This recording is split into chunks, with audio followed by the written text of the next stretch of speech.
Hello everyone, myself Ketan Bhavsar, Assistant Professor in LJ Engineering College, Ahmedabad.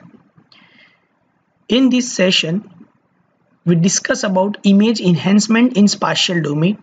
It's unit number 2 from SAM 7 IC. Enhancement technique. Now first question arises in our mind, why enhance the image or why enhancement technique is generally used.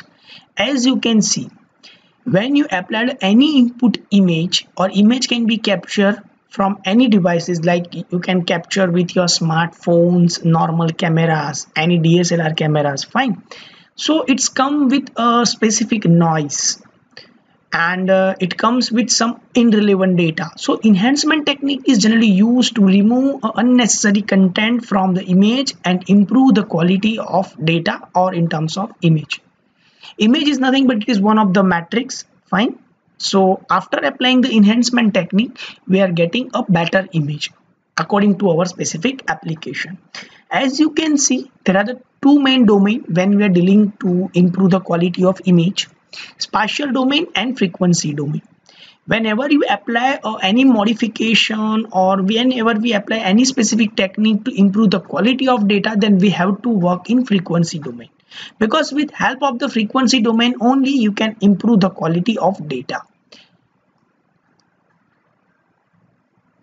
Types. Basically, when we try to improve the quality of image, there are the main two techniques. One is the point processing and second one is neighborhood processing. In point processing, we have to deal with a specific image or we have to deal with a specific pixel at a time. So it's called as a point processing. In neighborhood processing, we have to deal with the neighbor of the particular pixel. So your output is depend not only on the particular pixel but also depend on the neighboring pixels. Okay, so these are the main two techniques when we are dealing with a point processing method. There are the different methods for the point processing and the neighborhood image processing. When you're working on to imply a zooming method, when you try to interpolate the image, then only we have to use a neighborhood image processing. And when you have to improve the quality of image, like you have to deal with improve the black and white ratio, thresholding, histogram, contrast stretching, then we have to work on a point processing methods. What is point processing? First of all, under the term point processing, we summarize all the processes that can be done based on a single image pixel. The output of the process is a single value. Usually, this output value replaces the input pixel in the image. The process is carried out pixel wise. So whenever we work on the point processing, then our algorithm work on one particular pixel at a time. But after applying the for loop based concept or continuous looping, that particular value can rotate on all over the image, and ultimately we are getting a final or specific image. A number of example we are given in terms of this lecture: gray level mapping, histogram, segmentation using thresholding, and many more. Now, what is point processing? As you can see,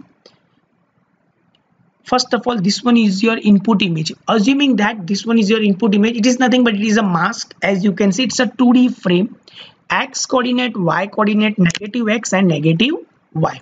After applying the transformation method or enhancing the image, you can see your images look like this. Fine. And this work on one particular pixel at a time. Fine. Suppose you are dealing with this particular pixels, then you can improve the quality of pixel on this particular pixel at a time. So this pixel's quality, or we can say that the value weight matrix, can be increased after applying the point processing method on the particular pixel. Same way, if you are working with specific mask or particular area, fine. Suppose you have to capture a particular area from the image, or you have to enhance the quality of image for particular area, then you have to take a specific mask, and after applying the specific mask, you can get a specific region enhanced, or we can say that enhanced region you can get. But whenever we deal with a mask, then we have to deal with the neighbor pixels. As you can see here, we are deal with a specific pixel at a time, and here we are deal with a specific mask. So as you can see, your image quality will be improved in terms of the neighborhood image processing or in terms of the point processing. These are the few methods when we are dealing with the point processing. It's a gray level slicing, digital negative, contrast stretching, thresholding, gamma transformation, bit level slicing, power law transformation, and also histogram is also there. Somehow power law and gamma transformation may be considered as the same method. Fine. So these are the few methods when you are dealing with a gray level slicing or when you are working on the point processing method. Now first of all, we are dealing with the negative transformer. It's called as a digital negative. The negative of an image with gray level is the range from 0 to L minus 1. Now what is L? L is equal to maximum number of bits. Now if you are talking about the gray level, then maximum gray level is equal to 255. So 0 to 255, or we can consider 0 to 255 because its total bits 256. So 256 minus 1 is equal to 255. Is obtained by using a negative transformation. As you can see, S is equal to L minus 1 minus R. So here you can directly assume a maximum value. It's 255 minus R. R, it's a particular value that you have to apply the negative thresholding, or you have to convert your data into the negative form. As you can see, reversing the intensity level of an image in this manner produce the equivalent of a photographical negative. Suppose, assume that your maximum value is 255.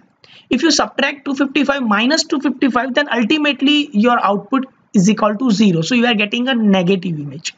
And suppose you convert 255 minus 0, then again you are getting a specific 255 value. So your image became white. So you can getting a totally transform image or totally negative image. Your darker portion will become brighter and your brighter portion will become darker. This type of processing is particularly suited for enhancing white or gray detail embedded in dark region of an image. So whenever you want to improve the quality of image, then and only then we have to work on specific area, and for that we can improve the quality of image using digital negative or negative transform. As you can see, your darker image became brighter, or your brighter portion is became darker. As you can see, we directly apply 255 minus IR into C. IR into C, it's your input image frame, and OR comma C, it's your output image frame. R is equal to number of row and C is equal to number of columns.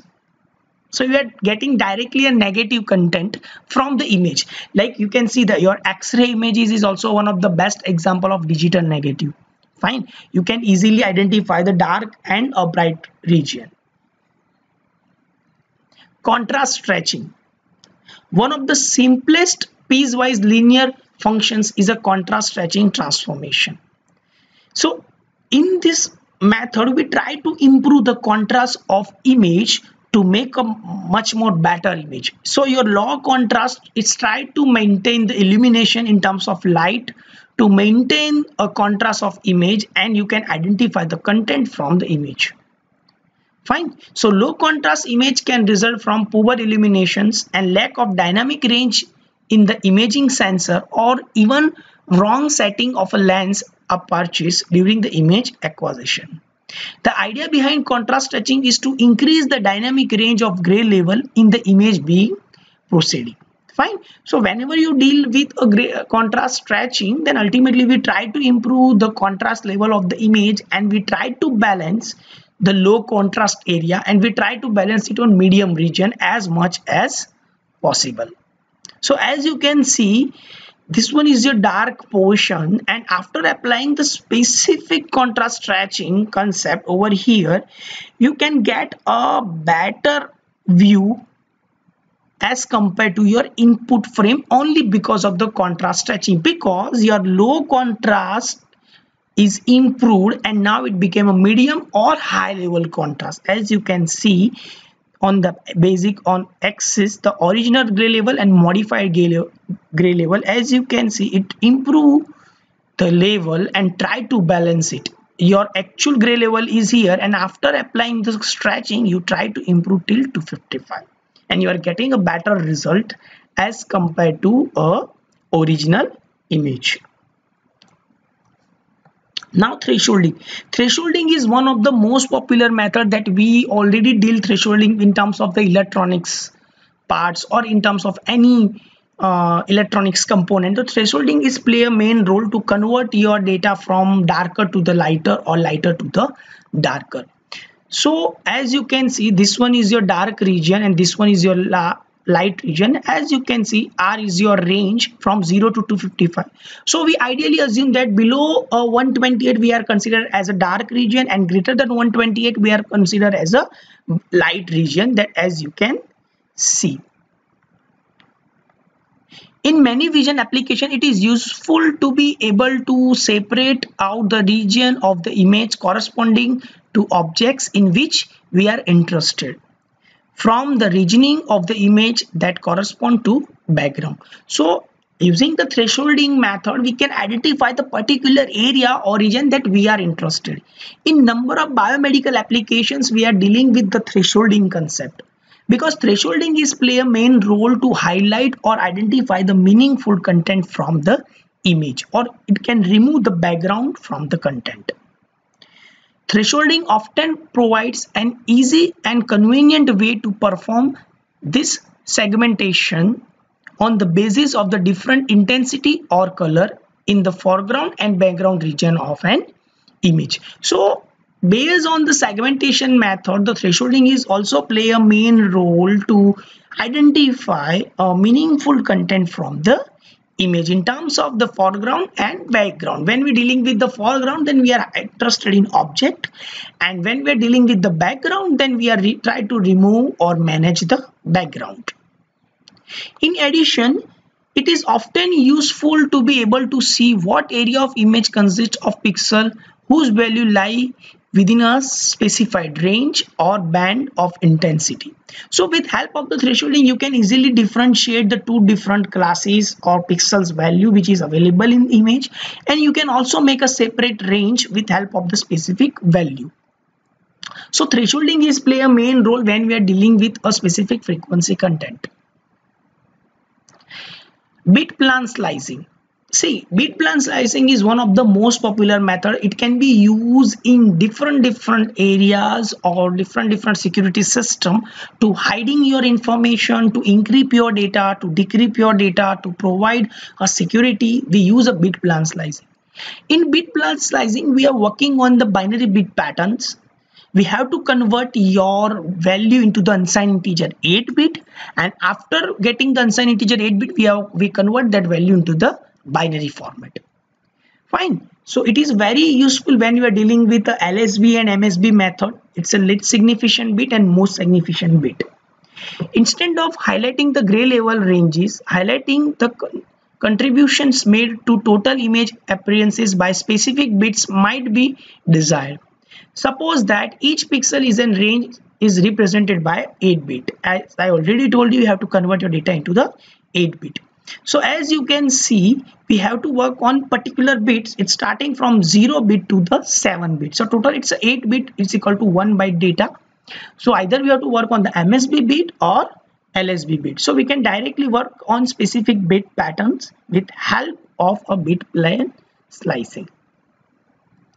So all the lowest order bits in the bytes comparing the pixels in the image, and the plain table containing all the higher order bits. So as I told you, when you are dealing with a 0 or a least significant bit, we have a low range value or we have low contrast value, and when you are dealing with a high contrast value and when we are dealing with the high range value or high order bits, then we have to work on a specific content of higher order. As you can see, it's a low significant bit and this one is the most significant bit from the image. Fine. So we are getting a specific output at a time with help of this method.